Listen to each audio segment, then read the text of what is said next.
There we go. Well, welcome along to the Teaching Literacy Through Film Blab. I've got a bit of an echo in my ears, so I'm going to try and get that sorted over the next couple of minutes. It's a bit off-putting, but this is the blab that is designed really to work alongside our online course, which has been going really well at the moment. Now, this is the first time any of us have done a blab, attempted anything like that, so we are expecting technical issues in the next half hour, 45 minutes, however long it takes. But now the idea of today is that we've got a number of experts together, Diane and Mark, who will introduce themselves in a minute. And it's a chance for you to ask any questions that might have come up over the last couple of weeks on the online course, or just in general about teaching anything, literacy in particular, but anything through film. But I'm going to pass over to Diane now, who's just going to introduce herself. Hello, yes, I'm Diane Evans. I've been a teacher for a long time, don't care to say how long, and a consultant with local authority.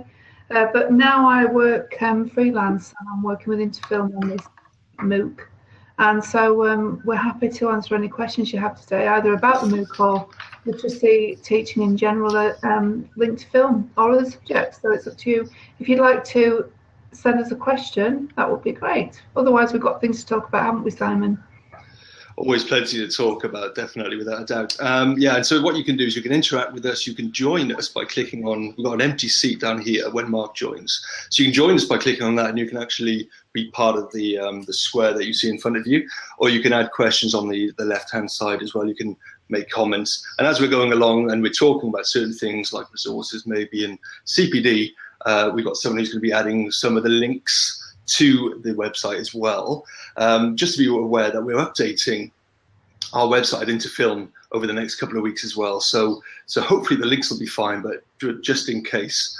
So yeah, get involved, ask any questions that you want to. We're more than happy to answer any of the ones that we can do. But we'll start with Diane, if we start with a little bit of a question. Now, something that's come up over the last week or so has been how Ofsted probably might look at using film in the classroom and whether they would see it as something that is beneficial, because traditionally a lot of people have looked down on the use of film in the classroom. It's something that happens at the end of term, perhaps, at the end of Christmas term, so the teachers can do their marking. That was always the old philosophy when it came to using film. Hopefully we've shown people on the course that that's not the case. But you've got a bit of a background with Ofsted and obviously Estyn in Wales and all the other inspectorates around the UK, but maybe you can give us some insights on the way that Ofsted look at use of film in the classroom. Yeah, well, I would say that any good practice is what Ofsted are looking at. And they were looking at people using new technologies. So if you can use new technology and you can show film to help improve literacy, that's absolutely fine. You know, it isn't frowned upon at all. And if you think about it, Ofsted see lots of lessons, and they do want to see something that's new and innovative, and that helps the children. And what they're looking for is for children to really be enjoying the lesson, getting lots out of it. Also, you know, improved achievement and attainment, and that runs alongside this. I mean, as a teacher myself, I've done lots of work like this, and I know that it works. So I can justify it, and Ofsted will be pleased to see it in the classroom. It helps children to focus, improves the confidence and the self-esteem, and this is what we're looking at. We're looking at lifting children and helping them to do the best that they can.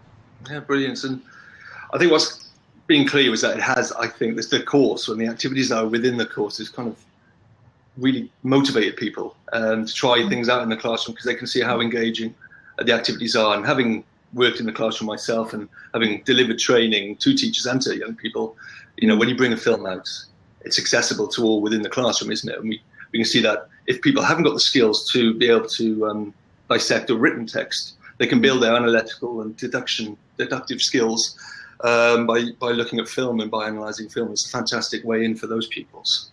Yeah, I think some people this week on the MOOC have said they're not technically able to show films. But the other thing that you can do, if you're worried about the film not working or something like that, have a tabletop activity ready that links to the film as well. So, you know, you've got something paper-based to do if your film doesn't work. But hopefully, you know, with advanced technology, what have you, it will. But people are a bit worried about the actual technical side of it. Yeah, of course. And the beauty is you can use anything to film with these days too. You've got, you know, in this, I've got an iPhone here, and that's probably far more powerful than the 70-foot camera my dad used to take on holiday to film us when we went to Spain.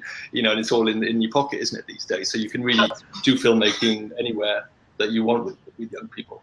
Yeah, and coming up, of course, in the last week of the MOOC, we've got the filmmaking section, haven't we? And a lot of people using tablets for making film. Yeah, so, and how to assess people's learning through filmmaking as well. Just an exciting new way to be able to assess people's learning. And next week as well, talking about what's coming up, we're looking at camera shots, positioning, and how you can use that knowledge of the basic attributes of filmmaking to get some really good, extended and interesting writing out with young people too. So next week's going to be an interesting one. Right, well, I'll give you a quick question then, because I'm not here to answer the questions, obviously, today. As the expert, Diane, you can bat a few back to me, but we've got a couple of questions that have come up during the MOOC, and until people want to interact, of course, we'll go ahead with those ones. This is from Jessica Richmond, who says, does using film to help students understand texts, for example, Baz Luhrmann's Romeo and Juliet, limit their ability to interpret stories and character themselves? Does the film's interpretation dominate and limit their own perfectly legitimate readings? And that's interesting because obviously in week 2 we looked at sound on, vision off, which was being created without the visual. So does working with a film really limit sort of that aspect of it? Well, what I've thought about this was, you know, that children come to film with an understanding anyway. So really we're building on what they already know. So I think that it helps them understand the more complex themes. I mean, I've studied Shakespeare with Key Stage 2 children, so that's 7 to 11-year-olds, and we've used film alongside the book, so we've had that intertextuality, and that's worked really well. So they will glean some things from the book, but also from the film. And there are things you can do in film that you can't do in the book, you know, thinking about layering and, you know, different aspects like that. So I think both are valuable. Yeah, and I remember something coming up in week 1 where someone said I wouldn't want to replace written text with film, and that's not obviously what we're asking at all, but it's something that can be done alongside a text. It can be done without a text. You know, it's just about increasing the accessibility of text to young people. There we go. Yes. Oh, we have pictures. Got Mark. Hello, Mark. Can you hear us? Well done. Brilliant. Well, Mark, we've made a start. So do you want to just quickly introduce yourself to the listeners? Why don't you just see if they can hear you? Oh. I can't hear them. We can hear you, Mark. That's anything to go by. No, it's... While Mark's getting ready, Diane, also had another point coming through as well when I was reading through the questions about what age range this is applicable to. You've got some people thinking it's not probably useful in secondary, and other people saying, can I use it in Key Stage 1? You know, so I guess it's all about differentiation, isn't it? And using the different activities to different levels. Yeah, absolutely, that's what I was going to say. I mean, for this week's Sound Week, we've had different terminology, which for some is quite simple and a lot of it is quite difficult. But what people have done is taken the easier ones for the younger children and, you know, extended it up for the older students. So it is all about differentiation. So we've got people that have tried to use things around sound this week, and it's worked really well for them. So it is around differentiation. And exciting news, I believe. Mark, can you hear us? I can. Great. Yeah, well, can you hear me? We've obviously made a bit of a start here. Went through a couple of questions that we've come across so far in the MOOC, but would you like to quickly introduce yourself? Yes, my name's Mark Reid, and I look after the education programs at BFI South Bank, and I was involved in the design of the MOOC, and I've been working with BFI for a long time and known Diane for a very long time, and been working with Interfilm as well. Right, so, and nice to have another expert on board at this point. Now, we've spoken about there, you know, changing the learning and differentiating as well. Another question is from Farai Hannah, and she says, I can understand how it would encourage disengaged learners, but it would also be at risk of being a distraction. And she goes on to say to apologise, but she says she's a new teacher and she doesn't want to cause problems in a classroom, which is a theme that does come up when people are a little bit afraid of using film within the classroom. But, you know, it certainly can be done so that it isn't a distraction. Can I come in here? Yeah. Yeah, just to say that I've seen children that were distracted before the film came on, completely, as soon as the film came on, were completely engrossed and interested and excited. And I've actually seen children that didn't come to school very much want to come the next day and work on film. So it's improved attendance and behaviour. So I wouldn't say it's distracting, I'd say the opposite. I guess I would ask what would they be distracted from?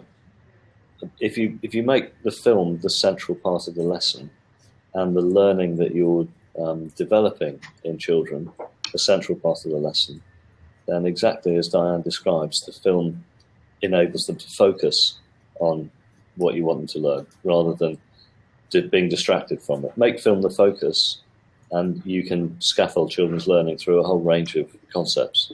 Yeah, and I suppose it comes down to the fact that some people think that having film in the class isn't, sort of core learning. It doesn't create core learning like a written text does. Well, it's a good point, Simon, and you need to be clear about the purpose for bringing film into a lesson. If you're showing film for fun, and children should enjoy themselves, there's nothing wrong with that. Then that's one purpose that you can put film to. But if you want to put it at the core of the learning, you have to plan for it in exactly the same way as you would around any other text. You have to be clear what it is you want children to know and understand, and you have to have a clear sense of how you're going to bring them to that knowledge and understanding and develop those skills. That's what the course, we anticipate, that's what the course is developing in people, the ability to scaffold and develop children's learning with film at the heart of their learning. Yeah. And for Reid there, it brings up about the fact that film helps engage young people. We know that ourselves from our daily work, that really has an incredible impact on the classroom for teachers. And also often teachers think, well, it's great to engage, it's harder to reach pupils, which is true, but maybe it's not always thought about, that it can also help expand those high-level learners to the gifted and talented. But it certainly has the potential to work with those pupils too, doesn't it? Mm-hmm. Well, one of the things I guess lots of us have recognised and acknowledged is when you introduce film as the core kind of part of learning into a lesson, you find capabilities in children that you didn't know existed before. So there might be a kid who's quiet, who hasn't written very much, who hasn't engaged imaginatively, and then when you get them to engage with the film, you find that they can do things and they know and understand things that you had no inkling of. So it can change your understanding, your perception of your children's abilities. It's not necessarily that it appeals to low or high abilities, although it can do both.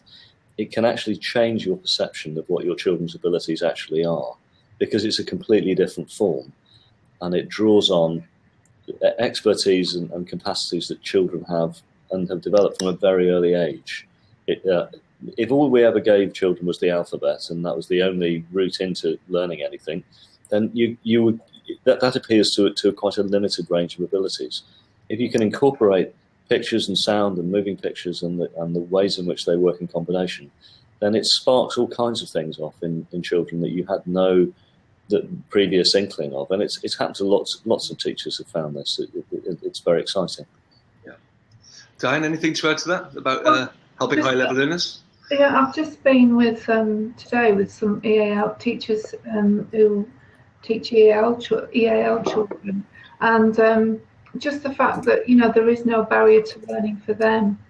I'm not talking about more able now, but that they can access the film as equally as anybody else. And they were saying today that they're making films in their own mother tongue, so it opens up a whole range of things that those children can do. Yeah, definitely. We do tend to talk in education, or people tend to talk about ability as though it's a fixed thing, and that you can put children in categories of having low or high or middle ability. I think all we can ever know of children is what they've achieved. So we can talk about children who've achieved highly or who haven't achieved so highly without really knowing about what their real capacities are. So this is a way of finding out what the true ability of the full range of children might be. I don't think we really know what children's abilities are until we use the full range of learning strategies and activities. I would always rather talk about low and high achieving rather than low and high ability. Yeah, and it's about just being, as you say, kids learn in different ways, don't they? Yeah. From each other, as you say, if you can include as much as you can in the lessons, and you find out a huge amount. Another interesting point that's come up over the last couple of weeks of people asking how they can use it across the curriculum as well. Filmmaking, film watching, and they're talking about how you can use it in maths. Things like creating graphs around the ratio of frames within a scene. I did quite an interesting activity last year where I asked, it was quite, I think it was for about year 4 or 5, so it was in the primary, and played excerpts from different short films and asked them, and created a sum from it. How many times did the word amazing come up in that Lego song, times it by the amount of times Let It Go comes up in the Frozen song, and bringing things like that together. It's just coming up with new ways really of teaching older subjects, isn't it? I was just wondering if any of you have got any sort of interesting experiences in teaching all the way across the curriculum with film.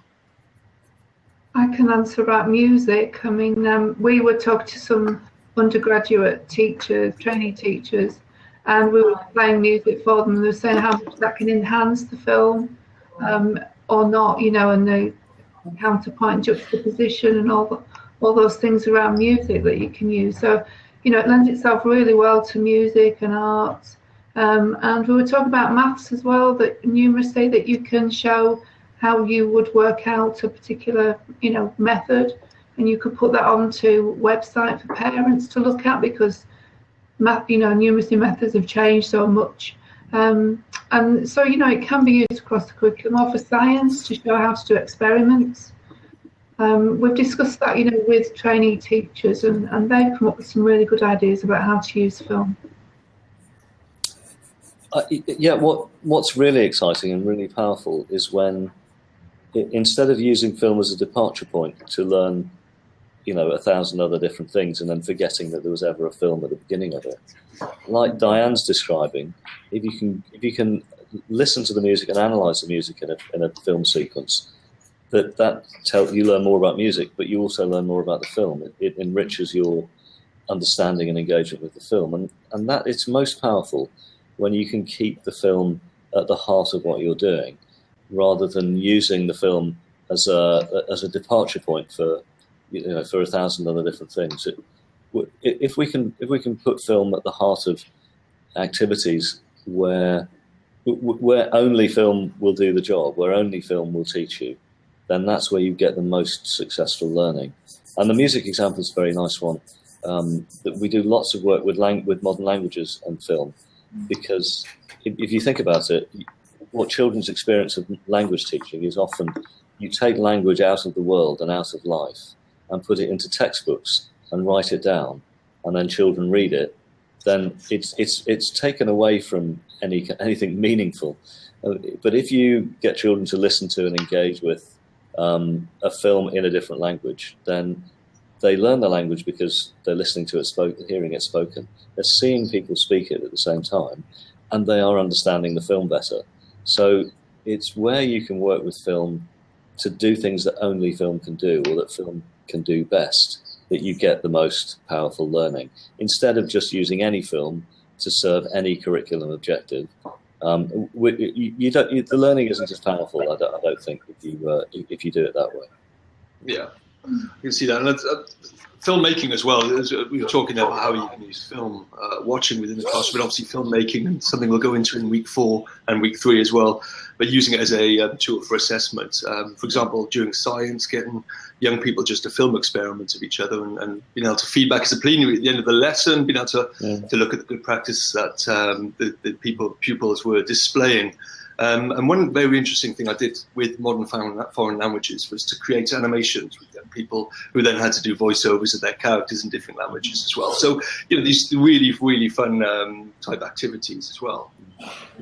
Yeah. Yeah. So carry on the course, and you'll get lots more activities that we can come to. Right. Another question then from I think this is from Juno. She says it's indeed good to break a film down into different categories, because it helps students focus on details and develops their critical thinking. But I wonder whether it is essential to discuss colour would it lead students to overreact or over-respond, and therefore, or thereby, ignore the text or the storyline completely? Well, come on, Mark. Do you want to start this one? Well, it's a really interesting question, actually. How much of a story in a film or in a picture book exists independently of the medium in which it's told? So, the idea that you can take a story out of a film and just leave all of the filmmaking elements on the floor, as it were, that's what we dressed up the story in, but actually the story is independent of that. I think we could look at it differently and see how colour is actually used to tell stories in film. So rather than looking at it separately as though it's not part of the story making, so in lots and lots of films, colour is absolutely fundamental to the story that's told. And I can't think of any. We can think of examples where, something like The Red Balloon, which is a black and white film, but is it black and white, or is it? It's colour, but it's colour. The colour of the balloon is actually is fundamental to the narrative, and it has all kinds of associations with it. It kind of enriches your understanding of the story and of what the boy is interested in. And so colour is usually, if it's been thought about by a filmmaker, colour is fundamental to the story rather than something that you can analyse separately. And it's always better to try and show how a filmmaker uses all of the resources that she has at her disposal in order to tell the story that she wants to tell, rather than picking out different bits and analysing them separately. Let's look at how it serves the story. Let's look at how it drives the story. I was thinking about black and white films. No? Yeah. Where do we go in terms of colour? But I was thinking about the colour theory side of it. Yeah. Where it could be all in balance, or it could be discordant, couldn't it? Full of. Yeah, I was just trying to think of. I suppose the examples I'm just thinking of are just inappropriate. Like Uma Thurman's yellow suit in Kill Bill. That and the association, the story that the colour yellow tells in that film. And there are a number of films where the colour yellow is fundamental to a narrative. And Eisenstein, big film theorist and filmmaker, said yellow is the colour of madness. So he couldn't make colour films. He was conscious that when people use colours in particular ways, and yellow is a very interesting colour to pick out when you're watching films. Red is a very common. Looking at the whole palette that a filmmaker chooses is fascinating. And then looking at black and white films, where there's no colour at all, and when a filmmaker is just using light and shade in order as their storytelling resource, and how absolutely powerful that can be. And don't believe anybody who says children won't watch black and white films. It depends which black and white films and in which conditions and how they're encouraged to look at it. Can you think of any black and white films that tell powerful stories, Diane or Simon? What about Hitchcock? One of the Hitchcock ones. Yeah. 12 Is it 12 Angry Men? I watched that the other week. That was an interesting film. But thinking of young people, there are a few on the catalogue that we've had really good feedback from interfilm clubs where teachers have said, we're watching a black and white film today, and the kids have all groaned. And I'm going to have to think about it over the next few minutes. But, they've all groaned about it within 10 minutes. They don't even realise they're watching it. Hitchcock's a good example. Rebecca is a fantastic, uses black and white and light and shade in an amazing, powerful way. And Orson Welles, Citizen Kane, Carol Rice and the Third Man. These are films that use light and dark and shadow. All of the film noirs in the 40s and 50s, Mildred Pierce. I defy anybody to show Mildred Pierce to a group of teenagers without having them jump on the desk and shout. As I used to teach, and they showed it, and kids would jump on the desk and shout, "Kill the expletives." They were really emotionally engaged in Mildred Pierce's story. Someone just shouted "duck soup" to me. That's something that's very popular among some people. So that's always important to keep an eye out for if you are thinking about going down that route. Interesting activities then for if you're looking at analysing colour. What about taking a short excerpt of a film and playing around with the contrast and playing around with the colours and the hues and seeing how it changes the meaning of that film? doing practical examinations like that. Yeah, really nice. I mean, if you can digitize sequences of film and put them into an editing program, then you can make them black and white and say, and look at the difference. What's gained and what's lost. It is possible to play around with sequences of film. Yeah. Right.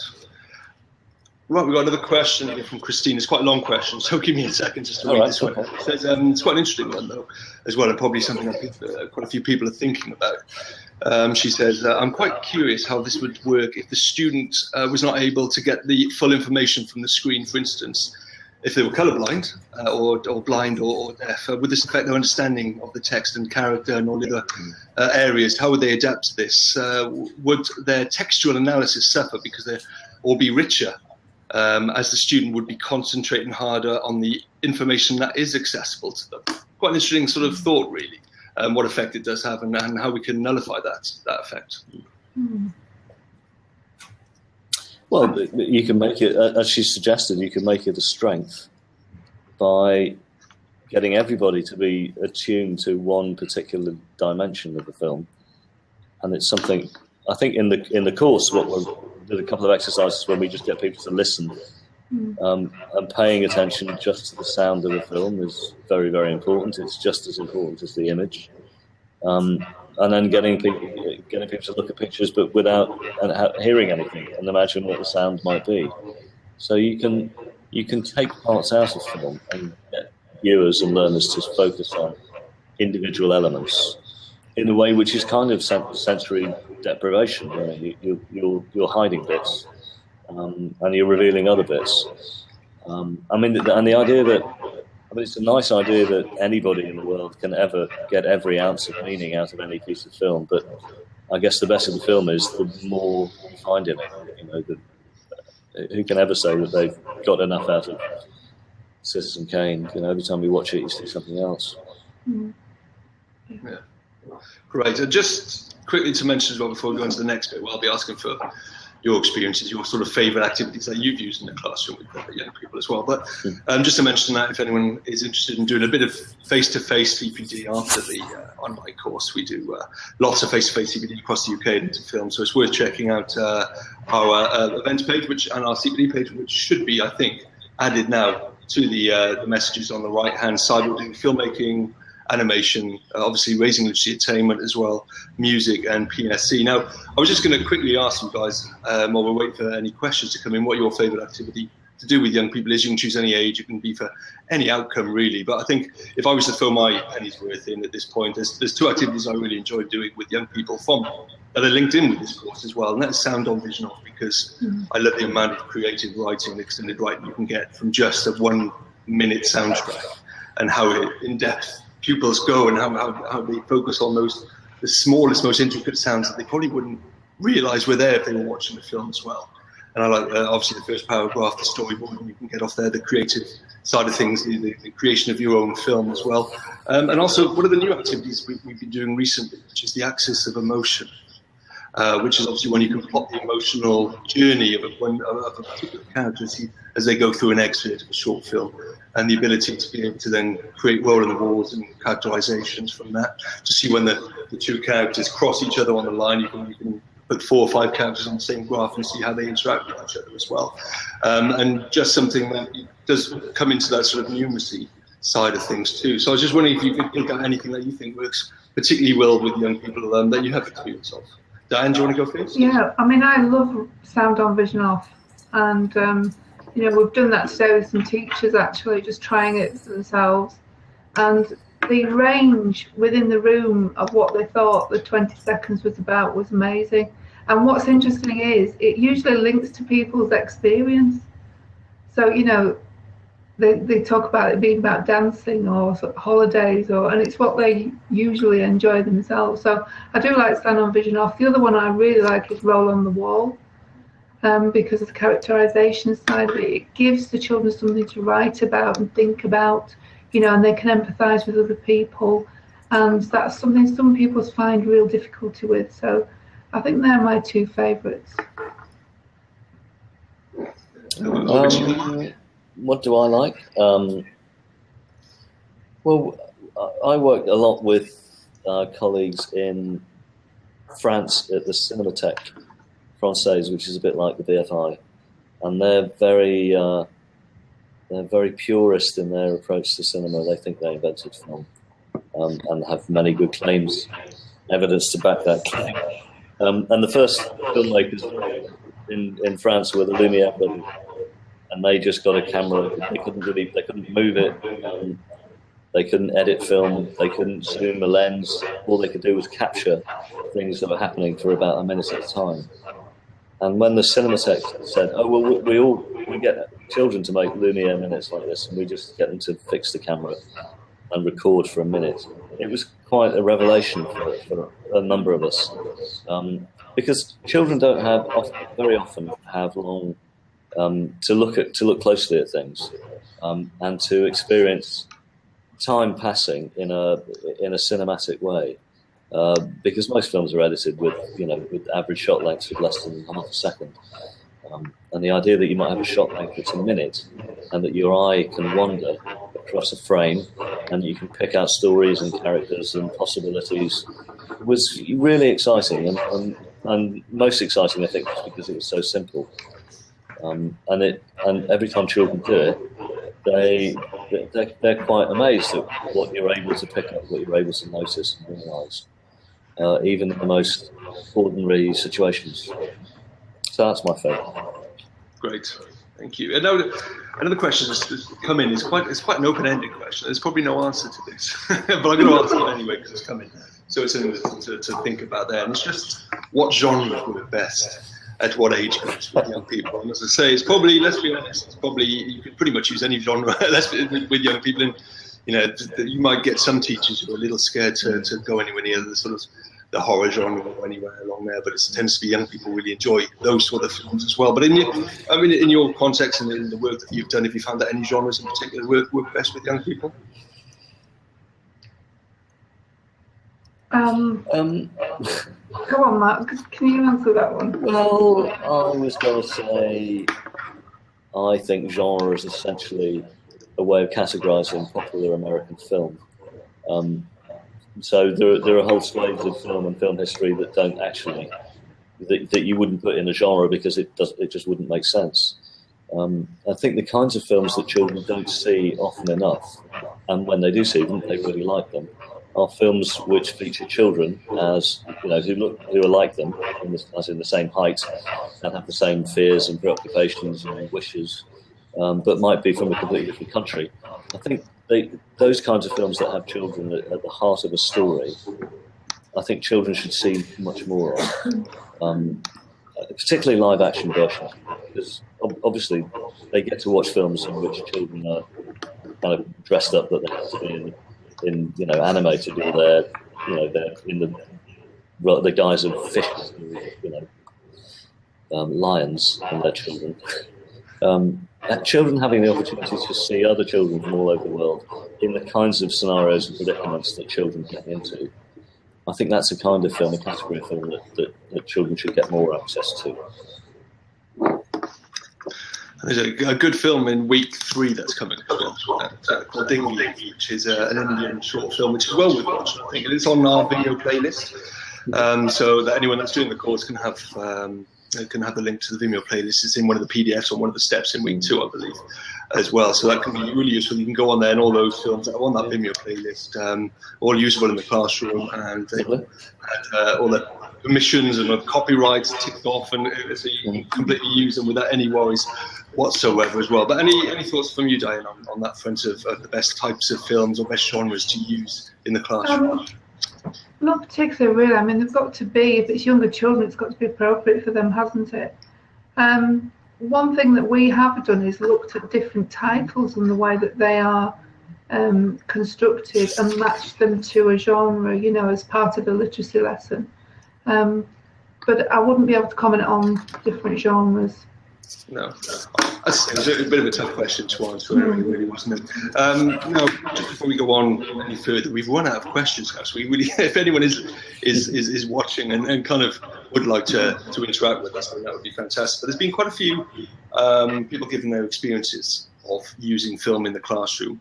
on the MOOC saying, well, I've done this and I've done that, it's worked really well. It's actually, for sharing good practice, it's been really useful, to be fair. And we've got one here from someone called Dimitri, who says, I've often used the BBC animation of the Gruffalo as well as the Gruffalo's child.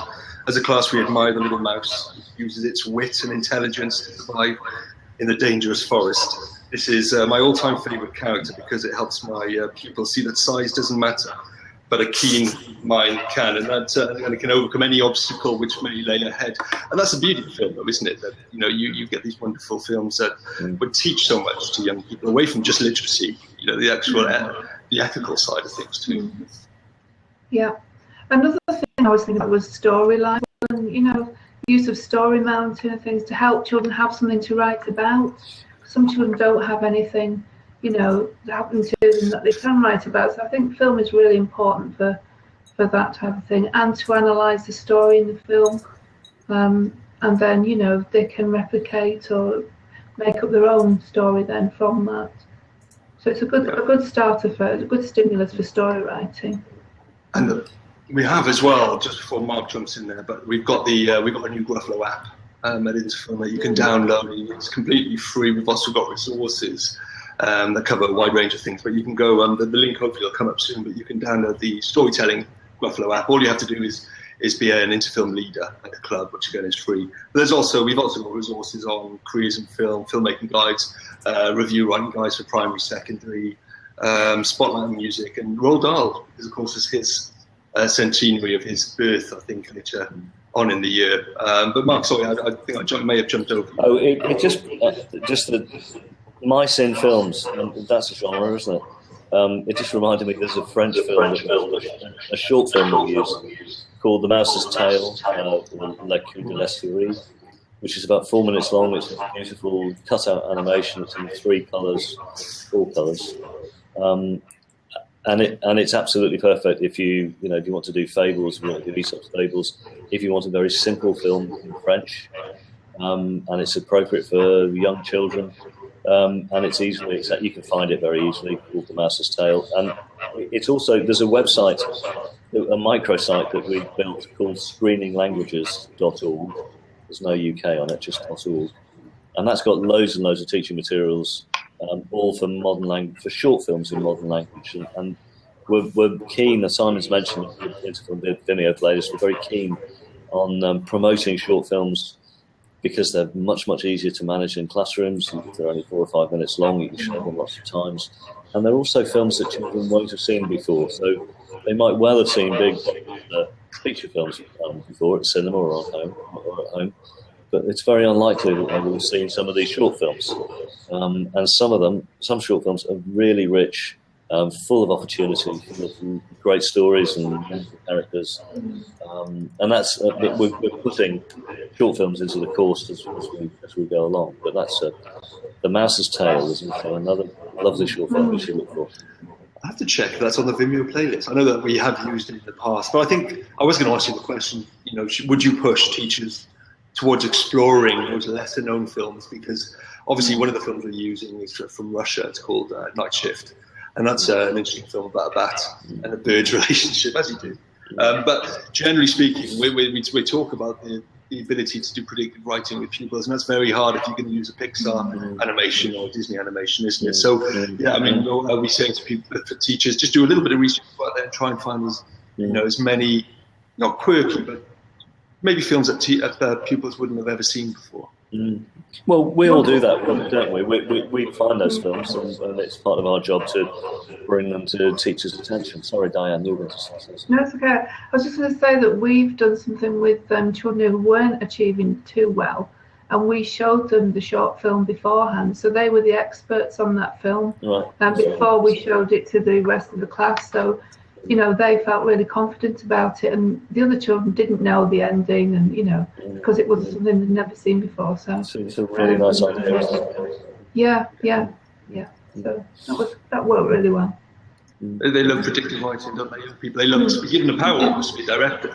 They're given the power to say how the story will end, and the excitement as well. If you're doing it before lunch, predictive writing, when you say we'll play the film after lunch, the rest of the film, they tend to strangely spend their lunch on discussing the film, what could happen, and they're looking at those little little tidbits of information that you get throughout the film that might point towards the end as well. So, yeah, absolutely fantastic in that respect. Just before we sort of wrap things up, Mark, I know that obviously coming from the BFI, you may have things upcoming that you might want to make people aware of. Oh, I hadn't thought of that, actually. Oh. You may not. I did mention screening languages, didn't I? So have a look at screeninglanguages.org. I mean, there's lots of things happening, alas, in London. I know Too many to mention. There are thousands of people out there who aren't on the course who aren't within easy reach of London. One thing I would say is, if people are interested, that we do have a number of partnerships with universities on MA courses, and one course that we've got, which we want to start again in the autumn, is called Children, Film and Literacy, and that's a way.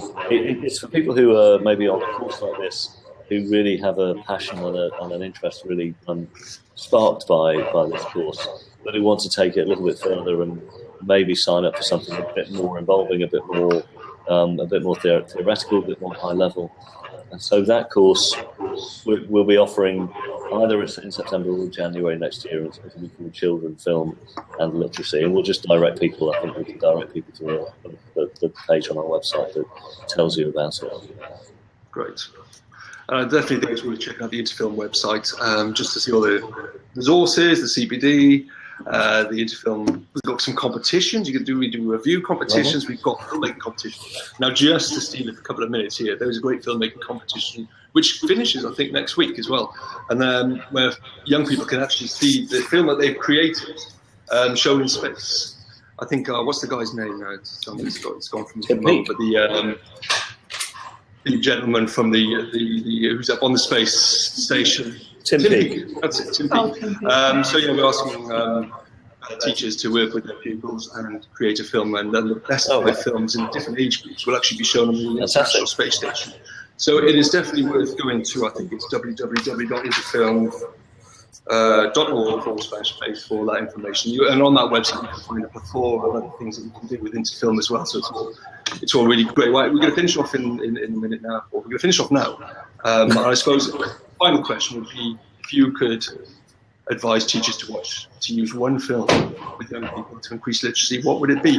For me, I think it's a tough one. I'm going to come to me at the end, but Diane, would you like to go first? Oh gosh, I mean, I've used all different ones over the years. I've started off with Shrek, because it was the one to watch at the time and do lots of work from. And I suppose it's become refined really through the work I've done with Mark at the BFI and Interfilm. And I mean, just today we used a black and white film from Iran, Le Pan et la Rue, and it went down fantastically well. I've used that in classrooms as well with children. And so it's a matter of looking out there, taking the time, watch the film right to the end, never show a film without watching the whole thing.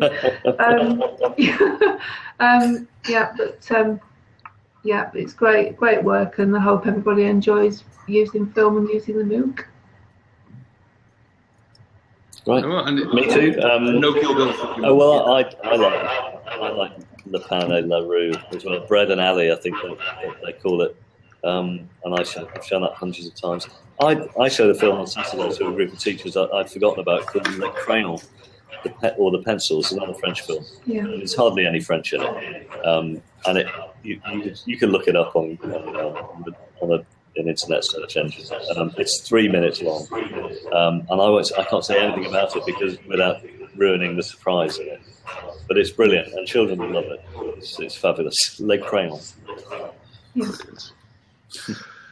And I suppose you choose what you know, don't you? What you've used previously in the classroom, what works well. So I mean, I love the box, which is on the video playlist. I like it, but that's the beauty of this, isn't it? It works with pretty much anything. You can find any film that is aimed at young people, and you can do all these activities with different segments, and hopefully you'll have a fantastic outcome. Well, thank you very much, Diane and coming along. And if you are not listening, you are doing the course, well, we hope that you continue all the way to week 4. Some fantastic activities coming up in in week 3, and then in week 4 we've got a bit of filmmaking as well, some nice interactive activities to finish off on. So I'm sure you'll have a fantastic time, and we would love as well to hear all the tales really of how it's going in the classroom, how you benefited and how you've changed it. You might have downloaded an activity and thought, well, I need to differentiate this activity slightly for my class, and we'd love to hear how you do that as well. So yeah, leave the comments on the steps in there on FutureLearn, and we'll do our best to respond to as many as possible. Diane will as well this week. So Diane's in charge of checking through the thousands of comments we get, so good luck with that. But all the best, and thanks for joining us. Okay. Thank you. Thank you very much.